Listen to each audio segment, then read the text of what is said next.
Well, hello, everyone, and welcome to this episode of Pathways to Perform.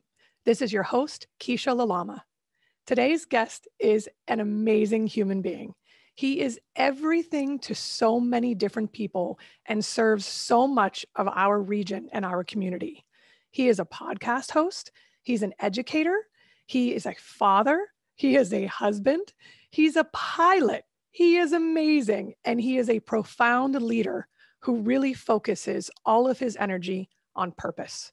Please welcome Patrick Mulvihill. Well, hello, Patrick, and welcome to the show. Hello, Kiesha. Thank you so much for having me here. Thank you for joining me today. It is such an honor. You are a dear friend, a huge resource for me in every way. I constantly call for help and support, whether it's, technical or emotional or intellectual. But for those of you that don't know, Patrick literally helped me step by step get this podcast together, from the technical components to just kind of working through what it would be in the message. So at this time, I'd like to thank you for everything you have done for me, because none of this would be possible without you. So thank you. You are welcome. And thank you for letting me play just a little part in your sphere there. You are definitely an inspiration, not only to others, but myself. So it's great to be here today with you. I'm thrilled to have this conversation. I feel like, we have so much in common, but then on the other side of it, our interests are a little bit different. However, they kind of bring us together. So it's really interesting. I want to start from the beginning and I want to learn more about you and understand your journey from your interests, even as a young child, and how they might have influenced to get you to where you are today. Because I think you're very interesting. Well, thank you. Yeah, it's been an interesting journey. And I think, both of us talk about, how our paths aren't very linear. It's not like we go from point A to point B to point C. And I think, looking back and kind of the journey that I have had, it's, there's been those kind of alternate destinations, planned and unplanned, that have, I think, collectively gotten me to where I'm at today, and have enabled me to not only kind of pursue some of my own interests, but also, I think more importantly, help others, kind of pursue their own dreams. So where do I begin? Yeah, I mean, so I'd be so interested to know in high school, right? So a lot of my audience is probably more young adults, right? Sure. Yeah, so absolutely. For people that are in high school that are kind of trying to find their way, what were some influences that were, I would say, loud, right? So you're listening to that one and, that is really interesting. And maybe I should pay attention to that one, because you are exposed to so much in high school. And then you just don't know which way to go. So what kind of spoke to you in your, I would say, developmental years, right? In those formative years, what rang a little bit louder for you? Yeah. I mean, to me, it was almost these larger than life characters, whether that was professional athletes or somebody who was, the space program was huge back then. We would go to like air shows and you would see pilots doing these crazy things in fighter aircraft. And I think, each of these individuals were at the time so far from where I was in, our small little hometown and what I was doing, that they served as kind of those beacons of maybe someday, we can get there. But a lot of it actually started even just within our family. Right. Especially my grandparents, and even my own parents are just extremely hard workers. Right. And they were just very driven and they had a really strong work ethic. So in terms of watching them grow, like, for example, my dad worked for the Port Authority as a bus driver.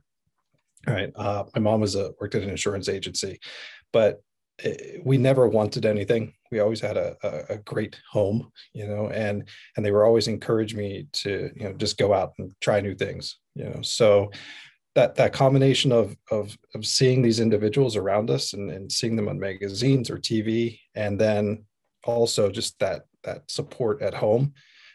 My inspiration, I think, came from those two sources specifically. That's so interesting. Yeah. Okay. I do.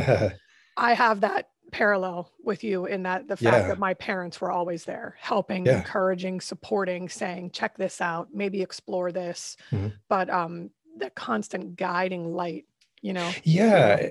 And it wasn't so much, well, you need to go to college and do this, or you need to be this type of person or professional network. It was kind of like, okay, go out and explore and see really what the opportunities are without limiting what they might become. And we're going to be here to figure out how to help you. We might not know how to do it, but just keep pushing forward. And that's one of the biggest challenges I think today with students. I mean, there's just so much out there. And whether it's like their phones or their tablets, like, I mean, they just have access to so much information. And it becomes not so much a decision of what do I want to become in terms of my own vision, perhaps, but they're just constantly bombarded.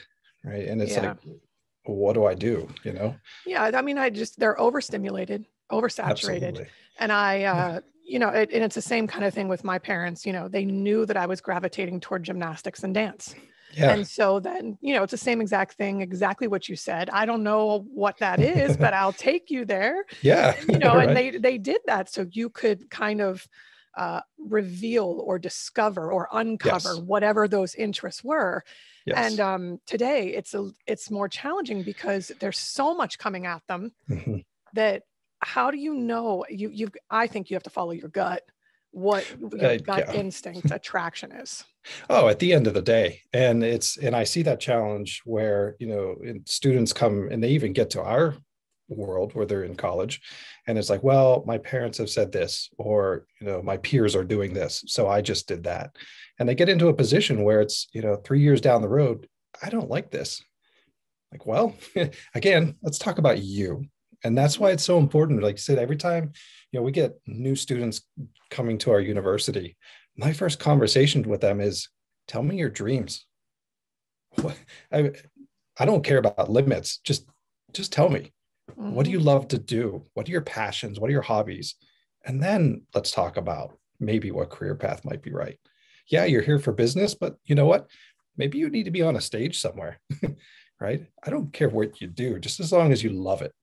And those conversations, I think sometimes are difficult because, again, it's that peer influence. Well, my friends are doing this, or my parents tell me to do this. Like, but I need to know what you love. Yeah. And then we go from there. Yeah. It's really about digging. Yeah, it is. Trying to figure out what makes you tick. What gets you excited? What makes you want to wake up in the morning? Yeah. And me, like you said, growing up, and I think even at a very young age, it was always airplanes and sports, right? And I was fortunate enough to have a surrounding environment where we would always go to air shows, always go to the airport. You wanted to play sports, well, we're going to figure out how to make that happen. And like you said, there was a lot of lessons that came from that, I think. That's incredible. And so, I'm interested in learning about some of those icons that you spoke of earlier, some of those athletes or people that may have inspired you, because I do think that it's very different today. I mean, I grew up, and you're probably similar, in the Michael Jordan era. I mean, this iconic, I mean, I'm sorry, greatest of all time, but it is my opinion. But I, those iconic, there was less information coming at us. Sure. And so I do feel like superstardom and those kinds of icons could rise. Mm-hmm. That's a little bit different today. But how, were there any kind of icons that influenced you? I mean, 23 is my favorite number. It's all part of it. I mean, that's why I was always 24, right? In basketball, because I was one better than Jordan, right? I mean, that's the way it is. Okay. And that's that mentality, like high school and college, that's the number that I kept. I had to have it, and I fought for it for that very reason. But it wasn't just Michael Jordan. It was also Scottie Pippen, right? Mm-hmm. And BJ Armstrong and his supporting cast. And yes, that he was, again, the poster child for the NBA and the Chicago Bulls at the time. But, if you go back and you watch all the documentaries that you get from like Sports Illustrated and all those other magazines, and you look at the amount of work that goes in that got him to that point, that's what I wanted to know. Like, I wanted to know the process, because if I could deconstruct the process, if he made it, I can make it. And you can apply that exact same thing to whatever it is that I'm doing. And, whether that's sports, whether that's like career, whether that's hobby, passions, service to others, that same process can be repeated with hopefully receiving the same outcome. Right? Yeah. And I mean, it is about back in the day, poster child, poster child, the face of it. You don't understand behind the scenes how many contributing factors there are. No, but it's fun to watch because I don't know why I gravitated to the process so early. I think it was almost because I was ingrained in an environment where work ethic was like number one, right? Like if you did something, like you did it all the way. Like I always had, I hated it. I always had to have a job, right? Mm-hmm. I mean, it was to the point where it's just like, oh, really? Can't I just go like have fun?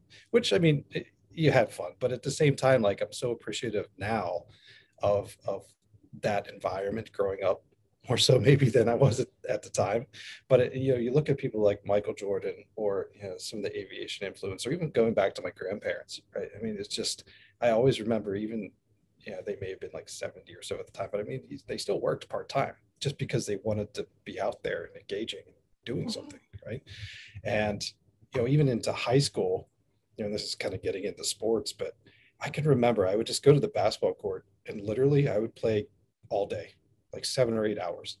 And it would get to the point where like I would walk onto a court, I'd see 3 people over there playing and I would be like, hey, do you want to play a game? And they're like, yeah, we'll play like 2-on-2. And I'm like, I want to play 1-on-3. I want to challenge all of you guys to a game. And then I would just get my butt kicked time and time again, right? Same thing in middle school. Like I would go and I would play against kids in high school and college, and like they would be done and leaving. I'm like, where are you going? Well, I just beat you like for the 5th time. And I'm like, I don't care. Like, let's keep going. It makes me better. Let's keep going. Because yes. And that's the thing. It wasn't like losing wasn't the mentality. It was, let's go. Like it was the practice. It was the process. It was the practice. It was the process. And that's, yes. Yeah. It's interesting that you were able to identify that at such a young age. So many people, I know I didn't get it until much later, Yeah. And I don't know why. I honestly can't put my finger on like why that was there, but I know the work ethic was there. I know the perseverance thing was there. And I was just driven. Like there was just something in there. Yeah, and it didn't matter. Yeah. It's just your DNA. I mean, it's just part of your makeup, which is great. Yeah. Which, like you said, you see in you too. Like you said, aggressive, right? But you're aggressive, but you're strategic about it. And you work and you keep working and working and working because you want to accomplish whatever that goal is, right? So yeah, like I said, it's a recipe that I wish I could bottle up and literally just ingrain in everybody that I know. That's amazing. And you're such a contributing, innovative, successful leader. You're constantly, you are. I mean, you're constantly leading with purpose. And it is really about the bigger picture and not just about you. So this might be a little an interesting question, but in regard to sports and your passion for flight, how does that influence leadership? Yeah, that's a really good question. In terms of blending those two, I guess we'll call them fields together, it's, as you said, it requires, I think, courage, right? In both of those areas, attention to detail, right? Flexibility, right? So all those characteristics you think of when you say, oh man, that's great leadership, right? I think you could see them present within those two respective fields, right? And flying airplanes is just fun, right? Leadership is fun. Flying airplanes is fun. You're like crazy. So I think that's a perfect opportunity to make sure that Kiesha's going to go flying with me this summer and have it on tape, correct? I would love to go flying with you. And I'm not talking just sitting there. I need you to actually fly. So as long as you're okay with that. So. I would love it. But good. I'm glad we got that on the record though, because now I have you committed to flying an airplane this summer. Oh no. I think it's amazing, but it is, again, you're leading. You're in control of the seat, flying an airplane. It's all part of the, like you said, details process. And I think it's interesting and perspective. I love that. And here's the thing, back in the day, yes, I had, the grand visions of moving towards the military, and that was a decision I made not to pursue some of those things. But now, if I can use aviation the way I really wanted to use for is teaching others, maybe not so much how to fly, but that process of, if I can do this or accomplish this, I can apply that same process to my own pathway and my own goals. And so it's almost, that's really what it's becoming for me right now. That's great. It's beautiful to even be able to look back and reflect and identify how it all weaves itself together. And I think the misconception in young adults certainly is that if you pursue, I'm just going to use dance because that's my arena, then you just dance. But no, all of your interests fuse together to create this dynamically beautiful, complex human being. And you're exactly that. I mean, you have all of these different interests that come together, and you are so multifaceted, and your perspective, it gives you an appreciation for everything. So you're a true leader on campus at Point Park University. Everyone adores you. There's so much respect. And I do think it's reciprocal because you're giving it back. You show up for everything, and you're a true champion of young people, and certainly your colleagues, the overall organization, it's everything. So how did you go from the military, interest in military, to then teaching? Yeah, so that's a really good question, and thank you. Like I said, it's humbling to hear those words. The military thing, like I said, had always been there, and I have a lot of family that have came from that environment. And honestly, it was one of those things that it was just a decision, right? I actually was ready to go to the military. I had my pilot slots lined up, and it was really came down to, do I continue to pursue the military option, or do I, pursue the civilian side? And it was just, I just made the decision not to go the military route. And looking back on it, and I'm pretty transparent with the side of, in terms of regrets, like that's probably one thing I wish I would have pursued. But at the same time, like I said, I can't focus on that so much because like I could still do other things to help veterans, work with the military today, right?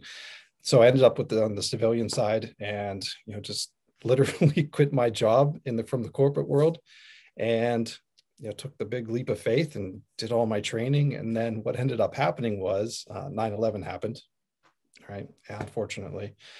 So that pretty much crushed all civilian aviation for an extended period of time. So that kind of got me into the position of, okay, I've always liked teaching, right? So that's when I made the transition into higher education as an administrator. But they didn't know I had that long-term plan of, I want to be a faculty member. Right? And where it all started was my neighbor. He was an ex-Navy guy who was a college professor, and he was a flight instructor on the side. And I'm looking at him, I'm like, this is great. You teach, which is pretty rewarding in and of itself. You still get to fly all the time, which is pretty rewarding. That's where I want to go. All right. So behind the scenes, I had strategically mapped out, I'm going to get in as an administrator, work my butt off to get the required skills that I need to eventually someday make that change. And, 12 years later, here we are. Right. That is extraordinary. But they didn't know it though. Mm-hmm. But every time they said, hey, do you want to teach a course? Absolutely. All right. Do you want to publish a paper? Absolutely. All right. So it was all done in plain and open sight. But again, it's kind of, like you said, nobody knew, I think the long-term plan, it's just a matter of networking, waiting for the opportunity. And very quickly, in 2014, everything happened. And being ready for that opportunity, you were preparing, and that's so much of it is that you have to, when the opportunity presents itself, you must be prepared. That's such a huge thing. And that's another thing that I tell my students. It's like, you may not know where you're going 100%, but if you take every day and do something, even if it's incredibly small, and you're continually preparing, when the moment comes, you're going to be able to jump. Whereas others are going to be kind of, like you said, pivoting or figuring out how they can capture the opportunity, and you're down the road. Right. That's exactly what happened. But so that's how we got there though. It was, and again, it was a little bit of luck, a little bit of timing, but also, as you said, even behind the madness, there's a lot of strategy and purpose. Well, and I mean, after 9/11, I'd love to circle back to that. Yeah. And to have, I mean, almost your dream, your path completely pulled out from underneath you. Yeah. And to be able to, this word is overused right now, but pivot and shift and say, now let's go this way. I mean, and that was such an extraordinarily devastating time. It was difficult. It really, not so much for me, but I mean, just the country and everybody involved. I mean, it's so hard, and we all have connections back to that period of time. And from an aviation perspective, it was so cut and dry because my flight instructor at the time, he had left for the airlines just maybe 2 to 3 months before I was kind of starting to look at those options, and he was kind of at that cutoff point. And literally everybody in front of him was good. Everybody behind, it was almost like an 8 to 10 year cycle. And we're just getting into that. Actually, they're just getting into that hiring boom again right now. Right. So you think from, 2001 to now, right, that was the boom. That was the swing. Right. So, but again, that goes back to, the point that you brought up in terms of leadership. It's agility, right? Innovation, being able to figure out how to pivot, when you need to do so, because again, you can't have you or your team continue to head down a path that's not going to be beneficial or valuable to them or the organization. All right. So being able to realize that those things are happening and to immediately start transitioning into whatever's next, right? With purpose is incredibly important. Because like you said, there's a lot of individuals that were kind of like, well, what do I do now? Right. Well, it's courage, I guess. Courage. That's exactly right. And finding a way to balance, because now, as much as your dream of maybe not moving forward in aviation, being that pilot or working for, United or something, right? Becoming this big commercial pilot, to shift and go into this, but then still be able to fly. And so what does it do? Does it clear your head? Do you just love it? Peaceful. It's peaceful. Honest to gosh. And that's really what it is. And there's two sides of it. One, like you said, you're up in this environment that, you think of this huge, big sky, and it really is, right? And you have the opportunity to have a perspective that not many individuals have, right? And then to also, for example, I just did an introduction flight with a new student recently. Again, never been in an airplane, right? Afraid of heights. And the second you could see it, as soon as they said, okay, plane's yours, it's just something magical happens there. They're like, this is awesome. Like, I never thought I would be doing this. Well, here you are, right? You're here, you're doing it. Like, you are flying the airplane right now, right? And, whether they pursue it or not, they still have that memory of what it was like, right? And that's what's really amazing to me is, like you said, it's a perspective that not many people get to have, and the opportunity to bring people into that community, whether they're staying long-term or just want the experience initially is amazing. Well, and I love that you're, again, that word perspective, just seeing it for more than what it even is. And I know you enough to know that you're in this plane and you're looking around at the community and wondering how you can help it, because that's who you are. It is. And we're going through this project right now, and the individuals at the local airport really are in this process of figuring out, okay, it's not just an airport to this community. It's really a place for people to gather, right? And we're trying to come up with this 3 to 5 year plan that how is it that we can make this a place where the community comes together and celebrates who this town and this region is and its people, right? And it's exciting because the challenge is, they have both of us in this room and we're just like filled with ideas, right? So now it's how do we prioritize and operationalize some of those ideas? But I mean, there's so many communities across the US that are the same way. Right in your hometown, there's a local airport as well. And it's again, like, whether you love aviation or not, it's really about the community of people that are there and coming out and connecting and being together. Of course, more so once we're kind of through the pandemic, but it's and sharing the same passions, the same interests, the same Yeah. And it's the Yeah. same thing with dance, right? Hmm. And theater and performing arts. Like it's coming together to share, excitement about telling stories through movement. And it's the same thing, same idea, right? And I think that's what connects us, right? Yeah, absolutely. It's just the same kind of Mhm. thing, just a different arena. Just a different arena. That's That's all. exactly right. So I have to ask you this because you have so many different things that you're actively involved in. Yeah. What what do you do? Right? So you're a podcast host, you're a pilot, you're a faculty member, you're an administrator, you're a chair of a department. I mean, Yeah. you're a father, right? You're a Yeah. husband, there are all these things. How would you label yourself? A dad, a husband, right? Yeah. Someone who loves the human experience, right? And so that's a tough question, but I really think it just begins with a dad and a husband, right? Um, I don't know. See, now you're making me think. That's beautiful. Thank I you. love I, it. I don't know how else to describe it, but I mean it's Well, that's your anchor. I would say that yeah would be your anchor. That's where you start yeah from. And then yeah everything else is kind of bonus. a relationship builder. Absolutely. That's excellent. Um, That's good. I and I don't know what the word would be, but I love when people come into my life and say, man, I wish I could do this, because instantly I'm already thinking we're going, kind of like you, right? Absolutely. It's like when you started your podcast, it was, hey, I'm going to do this. Next thing you know, it's like, hey, Patrick, I need details and specs because we're going. And I look at it that way because it's a challenge, right? You're giving me, I want to be an astronaut and be on the International Space Station. Well, awesome. Let's figure out how to get you there. Right. So I think, yeah, however you want to describe that, that's kind of my jam. I love that. Yeah. Well, I love challenge. you make things happen for people, for yourself, for the community. And Yeah. it's you're always someone to offer a lending hand and support, but then actually Yeah. follows through. You hear people say, oh, yeah, if you need me, let me know. But you are, what do you need? Oh, here you go. And you deliver. Yeah. And How I think, exciting is it?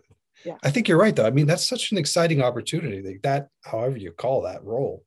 But it's like, you get those phone calls and you see them yourself. It's like, I have these huge dreams and visions or ideas that on its surface may or may not be logical or even possible, but let's figure it out.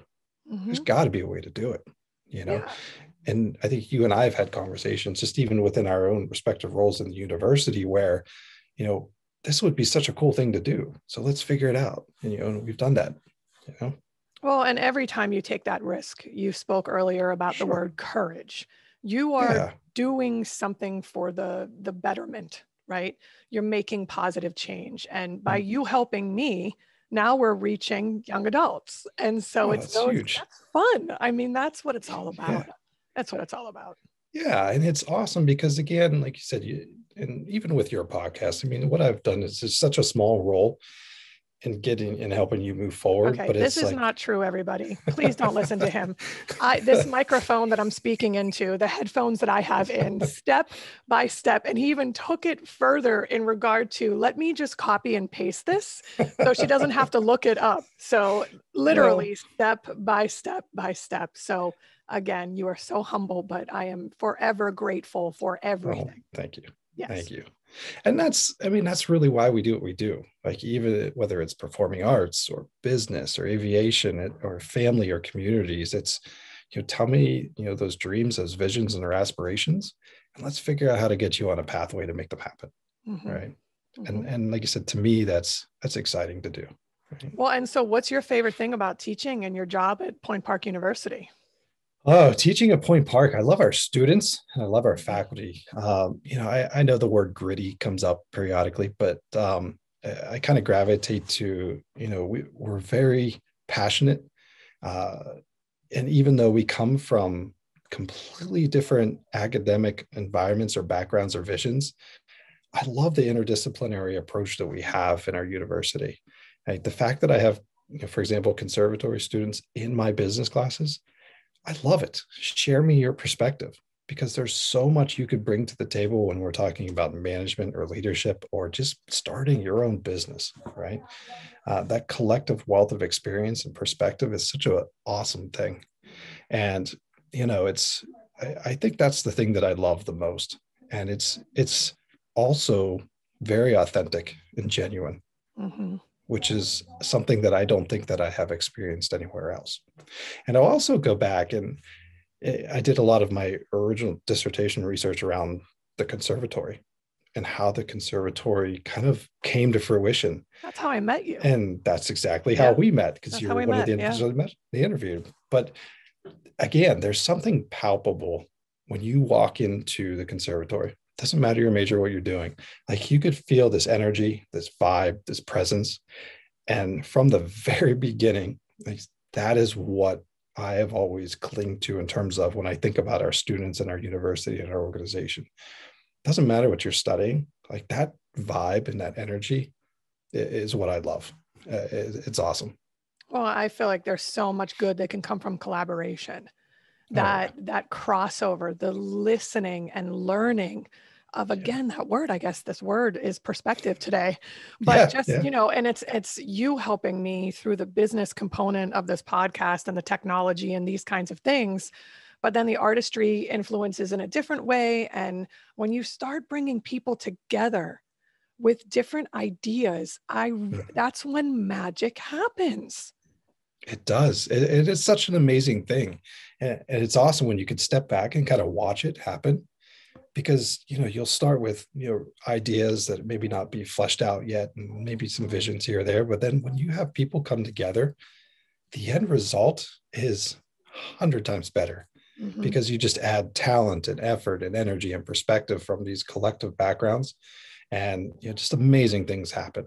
Right. And be able to consciously take the time to look around, observe, experience what's actually happening. That's one thing that I've gotten a little bit better at doing, because again, before it was always just like go go go go go go, right? Mm-hmm. And I think now, and I'm talking like I'm ready to retire here soon, which I'm not, but it's like I'm much more appreciative of the process and making sure that I take the time to enjoy it while I'm going through it, maybe more so than I had, 5-6 years ago. Yeah, and I was listening to another podcast this morning, and what stayed with me was someone had shared advice that they received from someone before them, and they said the only thing, it was a musician, and he said that someone told him to pause Yeah. and make sure that he's present in the moment to celebrate the current whatever happening, the happening Yes. around you, because you're chasing, like you said, you were so busy chasing after it, and this and this and this, write my doctorate, move on, Uh-huh. full professor, whatever it is, and then you look back and you don't know if you really enjoyed the ride. and Yeah. and that's kind of exactly what you said, is really now being able to kind of settle. And I Yeah. hear people say slow down. I don't think that's true. I No. think it's settling into it. And, we'll finish this conversation and you and I will have 10,000 other things to do today, Yeah. but it's being here in this moment and just enjoying it. And it's such a important leadership characteristic, right? And I always tell my students this, you know what? Life is always going to be there, right? Problems, challenges, opportunities, whatever it is. But imagine if you could just take 10 minutes, during that meeting, or even 2 minutes when you're having that conversation with somebody, and just put it on the shelf. Think about how authentic that conversation and experience is going to be, right? And it's funny, I'll let you in on a little secret, right? Nobody else has heard this before, Oh, right? yes. So I created a Disney leadership seminar class, all right, that's offered every fall. Hmm. That whole class is built upon this very idea. And I don't tell them that, but when we get to Disney before, because we have the class and then we go to Disney for 5 days and we're busy, but I tell them that once they get there, there's going to be a moment. I don't know when it's going to be. And it's going to be different for everybody, but you're going to be somewhere doing something and it's going to hit you. And you're going to be taken back to your childhood, your parents, your friends, family, whoever it may be. But it's going to sink in and connect and realize how powerful the experience, your influence and opportunities they're going to have are going to be. So it's that important. I built that entire class around that singular idea. That's so special. And when I think that kind of awakening moment where it hits them and then they understand the purpose, again, leading with purpose. It's something you do so well. Yeah. But the bamboozled surprise, I love that. I would love to see their epiphany and that realization. Yes. That has to be really rewarding for you. Yeah, and it's something that I probably should ask them what it is, right? Because usually I want them to keep, in a way, I want to keep it to themselves, and that's something that they can hold and cherish and move forward with. But yeah, it is. And often I think like you said, we're so busy, we're always moving 1,000 miles an hour. And I think that the words that artist said, hit pause. It doesn't have to be a long time, even just 20 seconds. Look around. That's beautiful. So, I'm really interested in learning how you balance life and work. I know your family means the world to you.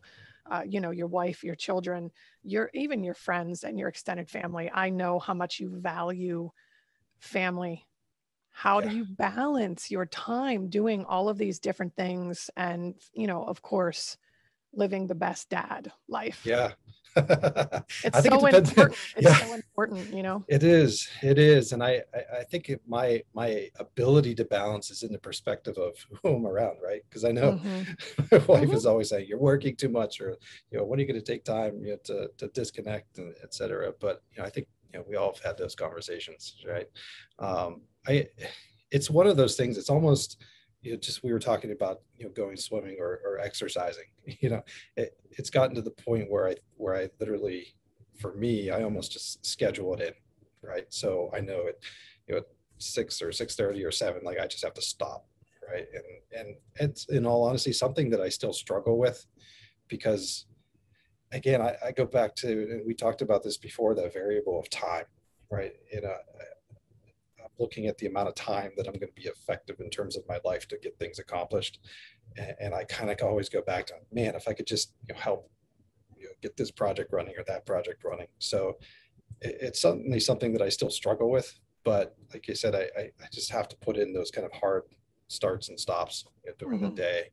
And then again, I'm appreciative of my wife and my family, especially a 5-year-old, right? Daddy, when are we going to play Legos? And they don't really care if you're on a meeting or whatever, right? It's like, you got to go.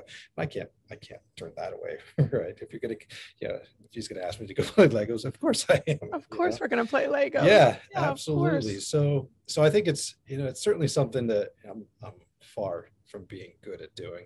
But it's that ongoing practice of, I keep trying, right? Well, I would say prioritizing.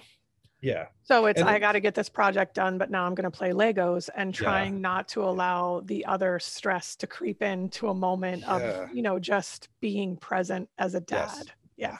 And it's funny because I look at that and I think I beat myself up a little bit on this, because it's like, I could teach others how to prioritize and execute, but we ourselves can't, I can't do it. And I'm thinking to myself, like, why is that? Well, it's such a simple thing, right?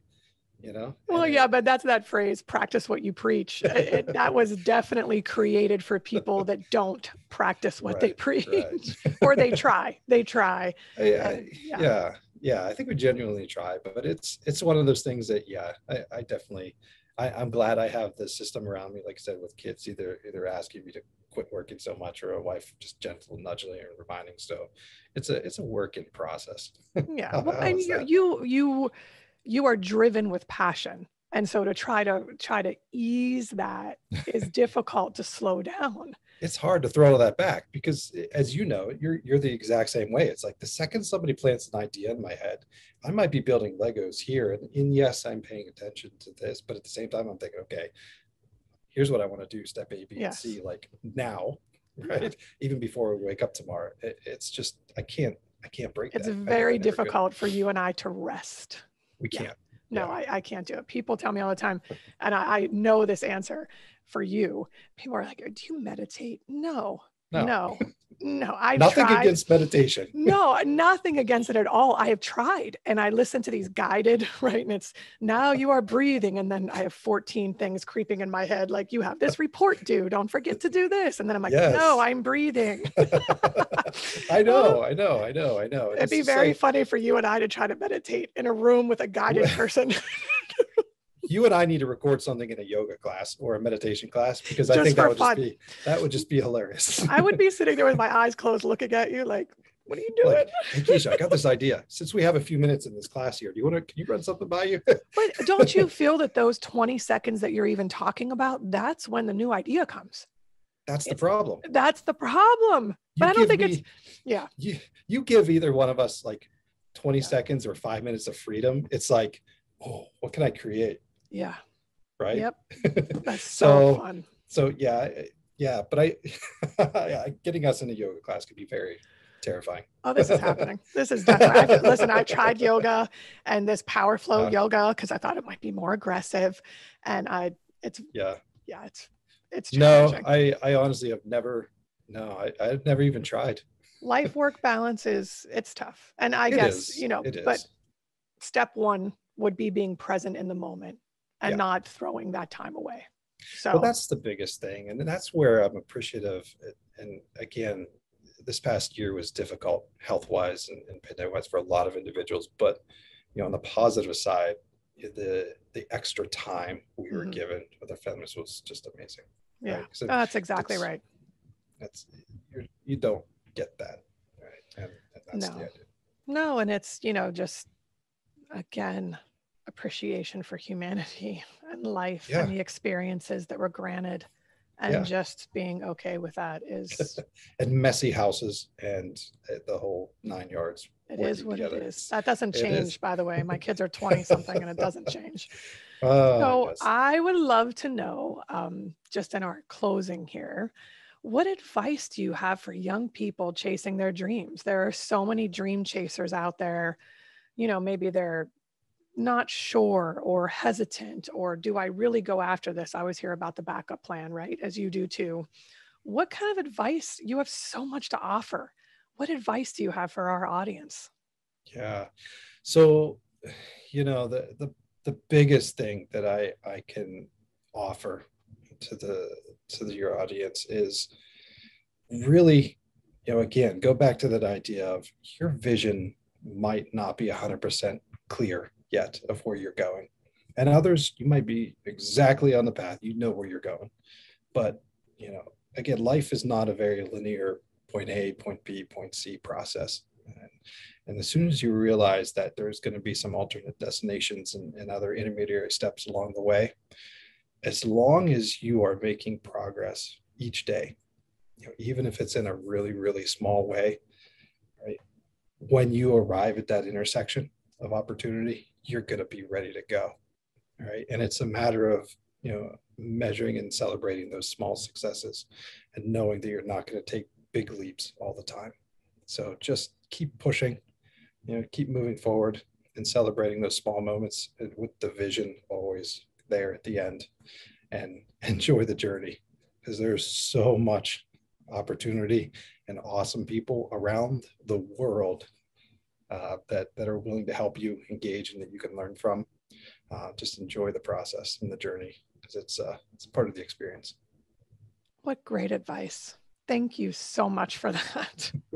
Well, thank you for having me here today. I know this is a long time in the making. Long time in the making. It's always exciting when we get together and have these conversations. I learn a lot every time. So like I said, I'm thankful for our friendship and the opportunity to be here with you. And I'm looking forward to seeing all the amazing things that are coming down the pipeline, no doubt. And the airplane ride. And the airplane ride.